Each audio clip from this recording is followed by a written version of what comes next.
Então a questão 25 de pêndulo é uma questão bem simples, né? Só tem que juntar os fenômenos. Diz que tu quer construir um sistema ressonante. Ressonância é o fenômeno que as frequências são iguais. A gente acabou de ver na aula que o período de um pêndulo ou a frequência, né, já que um é o inverso do outro, é 2π raiz quadrada de L sobre G. Então, o período ou a frequência, né, daí nessa fórmula é só pensar que o período é o inverso da frequência. Então, 1 sobre a frequência seria igual a 2π raiz quadrada de L sobre G. Mas dá na mesma, né? Não tem problema não. Então, olha só, as massas não tem nada a ver, né? A massa oscilante não interfere no período. Então, o pêndulo A tem um comprimento L. Quais são os outros pêndulos que vão entrar em ressonância? Os que tiverem a mesma frequência, é os que têm o mesmo período. Então, é o pêndulo 1 e o pêndulo 5, porque tem o mesmo comprimento L, 1 e 5. A questão 24 também é uma questão simples para quem sabe. Os relógios de pêndulo, as oscilações do pêndulo marcam o tempo, marca os segundos. Então, para que esse tipo de relógio realize corretamente a contagem do tempo, que é o que ele está pedindo, é necessário que o pêndulo tenha sempre o mesmo período, que ele leve sempre o mesmo tempo para ir e para voltar. E a gente sabe que o período depende do comprimento, então o comprimento da haste seja mantida constante. Tu vê as outras aqui, ó. Massa do corpo suspenso, nada a ver. Material da haste possui alta condutividade térmica, também não tem nada a ver. Amplitude da oscilação, a amplitude não influencia no período. A energia potencial gravitacional se mantém constante. Não, daí ele não oscila, né? Porque se o pêndulo oscila, a energia potencial muda. Então era simples, né? Mas claro, simples para quem sabia. Essa aqui é do Enem de 2000 o Enem de... Opa, fiz bobagem. O Enem de 2018, que fala sobre o sonorizador, tá? Então, o sonorizador é um dispositivo físico implantado sobre a superfície. Aí ele diz aqui que o carro está andando com uma velocidade de 108 km por hora e que as faixas são separadas por uma distância de 8 centímetros. Então, isso aqui é o comprimento da onda, era só isso. Daí, claro, né, 30 metros por segundo, não pode usar quilômetros por hora. Então, tu vê, aí ele pede a frequência, né? Só aplicar quem vê lambe com frequência, por isso que a prova de 2018 foi uma prova fácil. O lambda é 8 centímetros, é claro, tem que ser 8 sobre 100, né, para fazer no sistema internacional. Então a frequência vai ser, o 100 passa multiplicando, 3.000 sobre 8. Isso vai dar uma frequência de aproximadamente... vai dar 3, né? Por causa do 24, acho que é 375 arredondando. 3.000 dividido por 8. Não é arredondado, não, é direto. 375 Hz. Bem simples, né? A questão 26. A questão 26 era uma questão. Tá. Não era fácil, tá? Mas a resposta dela, depois que tu entende, é fácil. O problema é que nunca viu isso. Esse alto-falante aqui ele foi ligado invertido, né? O positivo foi ligado no negativo e o negativo foi ligado no positivo. O que acontece quando tu faz isso? O alto-falante ele vai se mexer oposto do que ele deveria. Então, quando ele deveria produzir uma crista, ele vai criar um vale e vice-versa. Então, esse alto-falante aqui que está certo e esse alto-falante aqui que está ao contrário, né, quando esse produzir uma crista, esse vai produzir um vale. Então, as duas ondas vão se interferir destrutivamente. Então, a única resposta possível é a E nessa prova.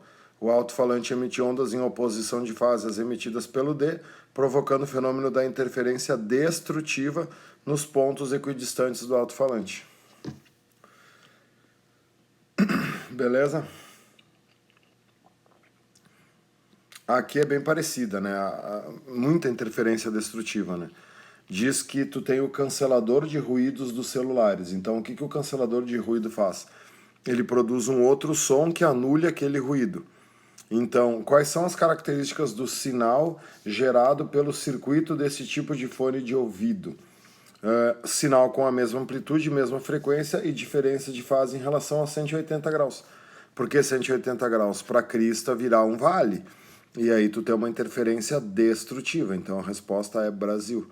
A interferência destrutiva é sempre uma diferença de 180, porque uma crista encontra um vale. A questão 28 também é simples, mas eu já vi bastante gente se atrapalhar nela. Porque tem que encontrar aqui a onda, né? O lambda é quando a onda começa a se repetir. Então, né, uma maneira simples de ver aqui, fazer o eixo principal da onda, né? Como é que eu sei que aqui está o eixo? Porque aqui eu tenho uma amplitude de 3 para cima, aqui eu tenho uma amplitude de 3 para baixo. Então, a onda que começa aqui, ela vai fazer toda, né, vai fazer todo o vale, toda a crista, e aí vai terminar aqui. Isso corresponde a uma oscilação. Então aqui nós temos o número 1 e aqui nós temos o número 9 em milissegundos. Então frequência é o número de oscilações sobre o tempo. Quantas oscilações essa onda fez? Uma. Em quanto tempo? Daqui até aqui nós temos 8 vezes 10 na menos 3, porque é mili. 1 dividido por 8 é 0,125. O 10 na 3 sobe positivo, então nós temos 125 Hz de frequência. Equador.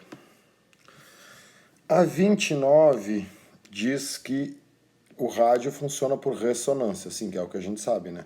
Frequências iguais.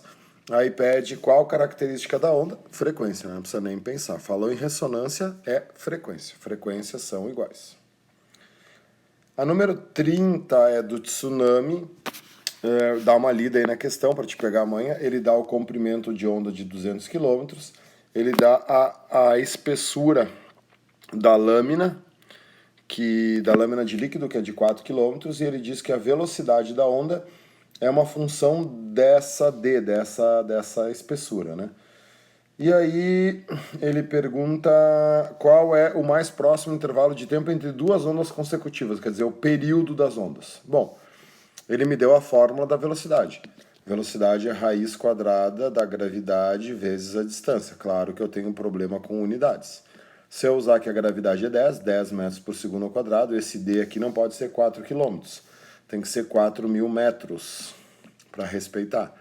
Então, então a velocidade vai ser raiz quadrada de 40.000. Raiz quadrada de 40.000 é 200. Então a velocidade da onda é 200 metros por segundo. Quem vê lambe por tesão, equação geral da onda, a velocidade é 200. O lambda da onda é 200 km, então 200.000 metros. E o período eu quero saber. Corta dois zeros, eu tenho 2.000 dividido por 2. O período dessa onda é 1.000 segundos. Não tem resposta em segundos, então divido por 60. 1.000 dividido por 60 dá 100 dividido por 6, dá 16,6 minutos. 16,6 minutos, aproximadamente 17 minutos. E a número 31 também é uma questão bem simples, é só um pouco de interpretação, né? Diz que afastar o aparelho reduz riscos. Então, quanto mais longe tu tiver do aparelho, menos risco tu tem. Então, ele pede para reduzir a exposição à radiação, tu tem que te afastar. Aí ele vai dando opções, né? Fone de ouvido com o aparelho na mão, fone de ouvido com o aparelho no bolso da calça, bolso da camisa, fone de ouvido, sistema viva voz com o aparelho na mesa. Claro, né? Letra E. Vai estar bem longe do aparelho. Beleza? Uma sériezinha de questões bem bacanas para se divertir.